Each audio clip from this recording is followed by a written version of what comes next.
தொழுகையில உட்கார்ந்து தக்பீர் கட்டுவீர்களோ உங்களோட தொழுகை ஏற்றுக்கொள்ளப்படாது. நிக்கிறதுக்கு சக்தி இருக்குது, நின்றுதான் ஒரு தக்பீர் கட்டணும். ஃபர்லான தொழுகையில உட்கார்ந்து தக்பீர் கட்ட இயலாது. சுஜூது செய்யலாம், சிலருக்கு நிக்க இயலாது, சுஜூது செய்யலாம். அப்படி இருந்தா அவர் உட்கார்ந்து தொழுதுட்டு சுஜூதுக்கு அவர் கீழே போகணும், சுஜூதுக்கு அவர் கீழே போகணும். இல்லாட்டி அந்த தொழுகை ஏற்றுக்கொள்ளப்படாது. 1000 சட்டம் இருக்குது உட்கார்ந்து தொழுகிறது.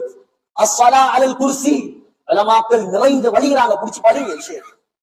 அதாவது உமர் ரலியல்லாஹு அன்ஹு கொடல் அறுபட்டு, மூட்டு வருத்தம், கால் வருத்தம், கை வருத்தம் எல்லாம் இல்ல, கொடல் அறுபட்டு ரத்தம் ஆறாக ஓடுது. நான் தொழலையா, ஒரு ரக்கா தொழணுமா, எலும்பி நின்று தக்பீர் கட்டினார்.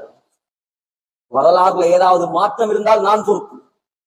சகோதரர்களே, எலும்பி நின்று தக்பீர் கட்டினான். உலகத்தில் உள்ள அவ்வளவு வரலாற்று ஆசிரியர்கள் இமாம்களுடைய கிதாபுகளை அடுக்கிக் கொண்டே போகலாம். அதற்கு உமரை பற்றி எத்தனையோ தனி கிதாபுகள், நம்பகத்தகுந்த உலமாக்கள்